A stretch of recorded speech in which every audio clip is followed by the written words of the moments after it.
नमस्कार दोस्तों, स्वागत है आपका हमारी YouTube चैनल पर। आज जो मैं चर्चा करने वाली हूँ वो उन महिलाओं के लिए और सब खासकर मेरे लिए जो प्रेगनेंसी का चैलेंज फेस करती है। वो बहुत ज़्यादा एक महिला के लिए वो बहुत ज़्यादा इम्पोर्टेंट होता है फेस, कि भाई उसकी लाइफ में वो प्रेगनेंसी मोमेंट आए लेकिन वो चीज़ें अधूरी रह जाती है।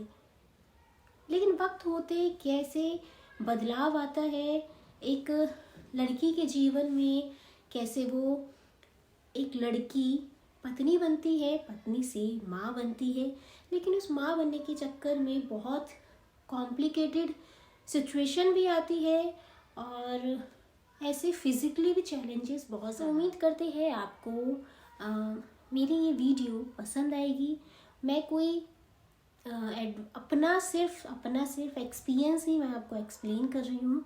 मैं कोई डॉक्टरी एडवाइस नहीं दे रही हूँ करने के लिए, क्योंकि जो प्रेगनेंसी में सभी महिलाएं फेस करती है सिचुएशन, और जो मैंने फेस करी है वो ही मैं अपना सेल्फ एक्सपीरियंस मैं आप लोगों के साथ शेयर करना चाहती हूँ। होप सो पसंद आए और मेरी वीडियो को ज़रूर शेयर करें, मेरे चैनल को ज़रूर सब्सक्राइब करें। उम्मीद है कुछ आपको भी उससे बेनिफिट होगा, और जो मैं ये वीडियो जो अपना सेल्फ एक्सपीरियंस आपको बताने वाली हूँ, होप सो कि आपको कुछ मदद मिले। बात करते हैं सबसे पहले प्रेगनेंसी का। भाई जो लेडीज़ प्रेग्नेंट ही नहीं हो पाती है उसके बाद का चैलेंज तो दूर की बात है, लेकिन सबसे बड़ा तो चैलेंज यही होता है कि मतलब प्रेग्नेंट हो जाना। काफ़ी ट्राई किया और प्रेगनेंसी की काफ़ी जगह से दवाइयाँ खाई है, लेकिन कुछ बीमारी ऐसी होती है वो पकड़ में ही नहीं आती है। और बीमारी भी इतनी कोई ख़ास नहीं, किसी किसी कैसे होता है, पीसीओडी हो जाता है, पीसीओएस हो जाता है, बहुत सारी चीज़ें होती है कि भाई एग अच्छा नहीं बन पाता है, क्वालिटी डेवलप्ड अच्छी नहीं हो पाती है, या एग समय से मेच्योर नहीं होता है, या रिलीज़ नहीं होता है। बहुत सारी हेडेक वाली चीज़ें जो है वो लेडीज़ की मतलब फेस करनी पड़ती है उसको, और बस सब चैलेंजेस से निकलना भी पड़ता है, हार नहीं माननी। सब सिचुएशन एक जैसी नहीं होती है और समय में बदलाव ज़रूर आता है, इस बात को आप याद रखिए। और एक टाइम ऐसा आता है भाई जब सब जगह से उम्मीदें छोड़ देता है इंसान, तो भाई ऊपर वाले को याद करता है और उसी को ही याद करके रखिए। आप मेडिसिन चलने दीजिए, लेकिन जो एक भगवान पे भरोसा होता है उसको कभी मत गंवाना, क्योंकि ऊपर वाला ही है जो आपको समय से सब चीज़ देता है। भाई मेरा वो प्रेगनेंसी मोमेंट आया, बहुत ज़्यादा खुशी हुई और जो मैं शेयर कर रही हूँ। लेकिन जो प्रेगनेंसी का फर्स्ट मंथ होता है, फर्स्ट मंथ तो ईज़िली निकल जाता है, सेकंड मंथ में जो पता लगता है उसमें जो हमारा लोअर टमी होता है उसमें बहुत ज़्यादा पेन होता है। पेन ऐसा कि मेडिसिन्स भी नहीं ले सकते हो, प्लस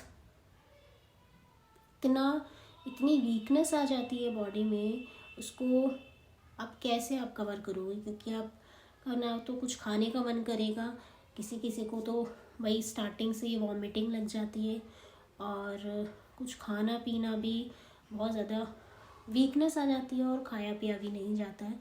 प्लस जो नीचे हमारे लोअर टमी में जो पेन होता है भाई, उसमें आप ना तो गर्म पानी ले सकते हैं, बिल्कुल भी मत लेना कि भाई कोई बोलता है गर्म पानी हम पी ले तो आराम लग जाएगा, नहीं। और सिकाई भी नहीं करनी है, गर्म पानी से सिकाई कर ले तो उससे रिलीफ मिल जाएगा, ऐसा कुछ नहीं है। वो टाइम होते वो अपना आप ही ठीक हो जाता है, लेकिन आपको डॉक्टर से कंसर्न ज़रूर करना है, क्योंकि डॉक्टर जो आपको दवाइयाँ देती है उससे आपको बहुत सिचुएशन आ जाती है थर्ड मंथ पे। अब थर्ड मंथ का क्या हाल बताए कि वॉमिटिंग लगनी चालू हो जाती है, और किसी को वॉमिटिंग नहीं लगती तो जी इतना मिचलाता है, कुछ खाने को मन नहीं करता है, और एसिडिटी होने लग जाती है, साइनस, नोज़िया और मूड स्विंग्स, बहुत सारी चीज़ें होती है। बट एट दी एंड इन चीज़ से भी आगे निकलता है बंदा, जाता है भैया अपने सेकेंड राउंड, मतलब सेकेंड ट्राइमेस्टर पर। वहाँ से भाई स्टार्ट होता है पेन होना, वॉमिटिंग रुक जाती है, खाने को सब मन करता है, डाइजेस्ट होने लग जाता है। बट फिर मैं वही चीज़ बोलूँगी, सब सिचुएशन सबके लिए नहीं होती है। मेरा ये है कि 3rd मंथ तक वॉमिटिंग हुई, एसिडिटी बनी, गैस बनी, बहुत ज़्यादा प्रॉब्लम हुई, लेकिन 3rd मंथ में चीज़ें नॉर्मल होने लगी और 4th मंथ में सब ठीक हो गया, वॉमिटिंग वगैरह सब ख़त्म हो गई।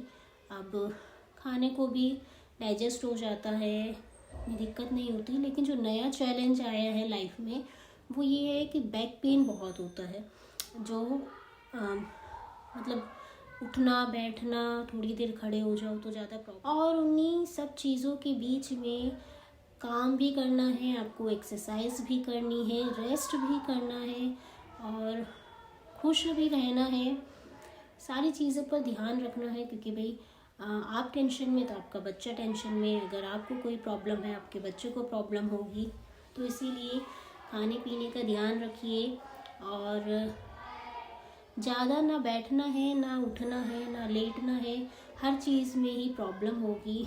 क्योंकि आप अगर एक साइड से आप काफ़ी टाइम के लिए लेटे हुए हैं, मान लीजिए आधा घंटा हो गया है, तो आपको उठने में या टर्न करने में आपको प्रॉब्लम होने लग जाएगी। ये भी अभी मिडल फेस है, अभी हाई फेस नहीं आया है, वो भी आएगा, उसमें भी टाइम लगेगा, लेकिन वो बहुत ज़्यादा ही चैलेंजिंग होता है। तो इस फेस में सभी हस्बैंड को सपोर्ट करना चाहिए, प्लस इन लॉज को सपोर्ट करना चाहिए। क्योंकि भाई लड़की जो है वो इन्हीं दोनों पर ही भरोसा कर सकती है, स्पेशली अपने हस्बैंड पर, और उसका अगर सपोर्ट रहेगा तो लड़की के लिए जो ये प्रेगनेंसी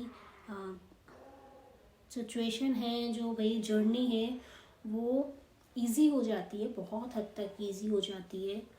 और जो मैंने बताया जो बैक पेन होता है, भाई बैक पेन तो वो रहेगा, क्योंकि जो बच्चा होता है किसी का ऊपर की साइड रहता है, किसी का नीचे लोअर टमी में रहता है। तो मेरा जो है वो लोअर टमी में ही है, तो नीचे की साइड में बहुत ज़्यादा प्रेशर होता है, बाथरूम वगैरह भी जाने में दिक्कत होने लग जाती है।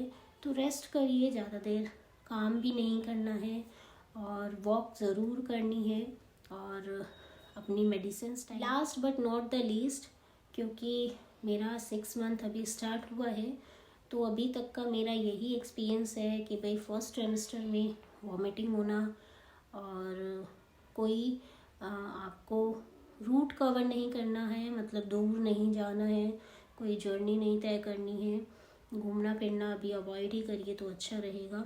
स्टार्टिंग में हल्का ही खाना खाए, मिल्क ज़रूर ही ले, और आयरन कैल्शियम की जो आपकी डॉक्टर टैबलेट चलाती है उसको भी ले, अवॉइड ना करें। और अपने डॉक्टर से कंसर्न करते रहिए।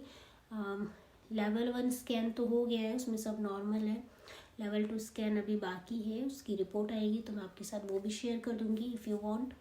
तो आप मुझे बताते रहना, बाकी अच्छे से रहना, खुश रहना।